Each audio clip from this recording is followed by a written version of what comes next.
દેડિયાપાડાના આમ આદમી પાર્ટીના ધારાસભ્ય ચેતર વસાવા વિરુદ્ધ અંકલેશ્વર જીઆઈડીસી પોલીસ મથકે ફરિયાદ નોંધવા પામી છે. અંકલેશ્વરની ડેટોક્સ ઇન્ડિયા કંપનીના બ્લાસ્ટમાં 4 કામદારોના મોતની ઘટના બાદ તેઓ સમર્થકો સાથે કંપની પર પહોંચ્યા હતા, જેમાં તેઓએ પોલીસની ફરજમાં રૂકાવટ ઊભી કરી અને અન્યના જીવ જોખમમાં મૂક્યા હોવાની પોલીસ ફરિયાદ નોંધાઈ છે. દેડિયાપાડાના આમ આદમી પાર્ટીના ધારાસભ્ય ચેતર વસાવા વિરુદ્ધ 3 દિવસમાં બીજી ફરિયાદ નોંધાતા ચકચાર મચી જવા પામી છે. અંકલેશ્વરની ડેટોક્સ ઇન્ડિયા કંપનીના બ્લાસ્ટમાં 4 કામદારના મોતની ઘટના બાદ તેઓ સમર્થકો સામે કંપની પર પહોંચ્યા હતા, જેમાં તેમણે પોલીસની ફરજમાં રૂકાવટ ઊભી કરી અને અન્ય જીવ જોખમમાં મૂક્યા હોવાની પોલીસ ફરિયાદ અંકલેશ્વર જીઆઈડીસી પોલીસ મથકે નોંધાઈ છે. થોડા દિવસ અગાઉ અંકલેશ્વરની ડેટોક્સ ઇન્ડિયા પ્રાઇવેટ લિમિટેડ કંપનીમાં બ્લાસ્ટ થતાં 4 કામદારના મોત નીપજ્યા હતા. આ બાદ ચેતર વસાવા તેમના સમર્થકો સાથે કંપની પર પહોંચ્યા હતા. આ મામલે પોલીસ સબ ઇન્સ્પેક્ટર એવી સિયાડિયા દ્વારા ફરિયાદ નોંધાવવામાં આવી છે, જેમાં જણાવ્યા અનુસાર ચેતર વસાવાએ પોલીસની ફરજમાં રૂકાવટ ઊભી કરી હતી.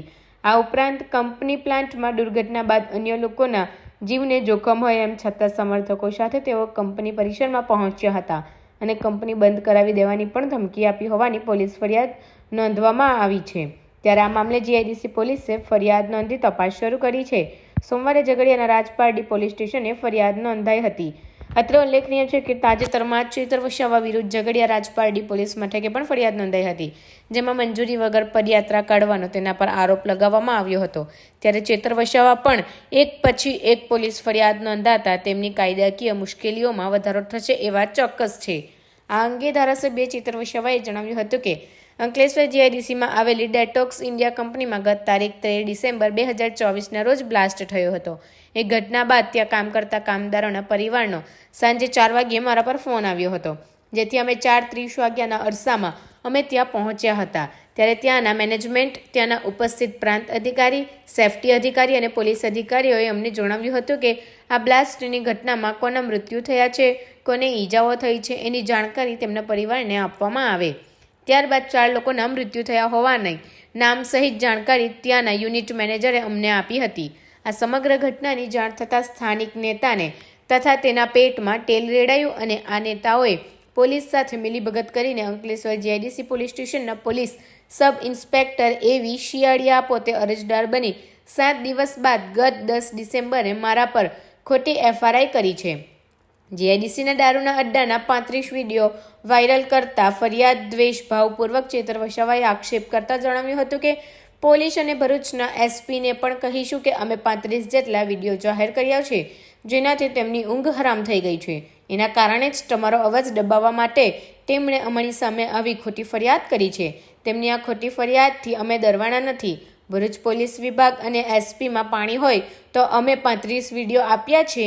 એ કયા અધિકારીઓ કોના માટે દારૂના ઠેકાઓ પર ઉઘરાણી કરે છે એની તપાસ કરે અને તેમની સામે કાર્યવાહી કરે તેવી માંગ કરી હતી. મારી ટીમ પણ આવી ફરિયાદ કરવા અમારો અવાજ દબાઈ જવાનો નથી. ભરૂચની જનતાનો આ અવાજ છે, તેમાંથી એફઆરઆઈની અને જેલોથી અમે ડરવાના નથી. આવનારા દિવસોમાં અમે તમારી જેલો માટે પણ આવીએ છીએ. તમારી જેલો મોટી કરી દેજો.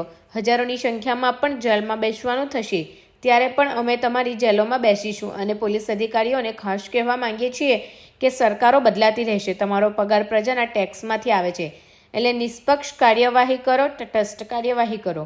કોઈની ચમચાગીરી કરવાની જરૂર નથી.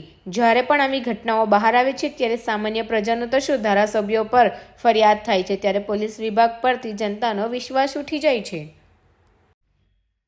અંકલેશ્વર જીઆઈડીસીમાં આવેલ ડેટોક્સ ઇન્ડિયા પ્રાઇવેટ લિમિટેડ કંપનીમાં ગત તારીખ 3/12/2024ના રોજ બપોરના 12:40 બ્લાસ્ટ થાય છે. ત્યારે ત્યાં કામ કરનાર કામદારના પરિવારનો સાંજે 4 વાગે મારા પર ફોન આવે છે.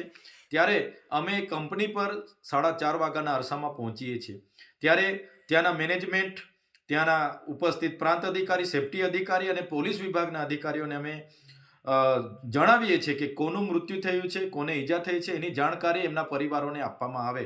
ત્યારબાદ 4 લોકોના મૃત્યુ થયા હોવાના નામ સહિતની જાણકારી ત્યાંના યુનિટ મેનેજર અમને આપે છે. એ પરિવારોને અમે બોલાવીએ છીએ. એમની દયનીય હાલત જોઈને કંપનીને અમે માનવતાની રાહે એ પરિવારોને વળતર આપે એવી માંગ કરીએ છીએ. વળતરની જાહેરાત થયા બાદ જ એ ડેડ બોડી અમે સ્વીકારીશું એવી અમે માંગ કરીએ છીએ. ત્યારે કંપની પણ એમના મેનેજમેન્ટ ઓથોરાઇડ સાથે વાત કરીને એમને વળતરની જાહેરાત કરે છે. બાદમાં પીએમ કરાવીએ છીએ અને એને એ બોડીઓને અમે અગ્નિ સંસ્કાર માટે મોકલી આપીએ છીએ.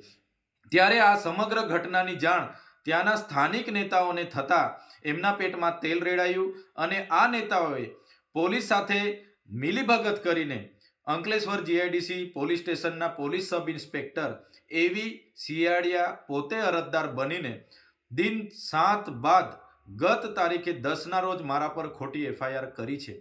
ત્યારે અમે પોલીસ ભરૂચના એસપી શ્રીને પણ કહેવા માંગીએ છીએ, અમે 35 જેટલા વિડીયો જાહેર કર્યા છે જેનાથી એમની ઊંઘ હરામ થઈ ગઈ છે. એના કારણે જ અમારો અવાજ દબાવવા માટે એ આ ખોટી ફરિયાદો કરે છે. ત્યારે એમની આવી ખોટી ફરિયાદોથી અમે ડરવાના નથી.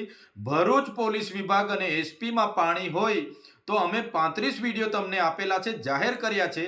એ કયા અધિકારીઓ કોના માટે દારૂના ઠેકાઓ પર ઉઘરાણું કરે છે એના પર તપાસ કરે અને એમની સામે કાયદેસરની કાર્યવાહી કરે. ચૈતરભાઈ વસાવા એમની ટીમ પર એફઆઈઆર કરવાથી અમારો અવાજ દબાઈ જવાનો નથી. ભરૂચની જનતાનો આ અવાજ છે, સંવિધાનનો અવાજ છે, ભરૂચના કામદારો બેરોજગારોનો આ અવાજ છે.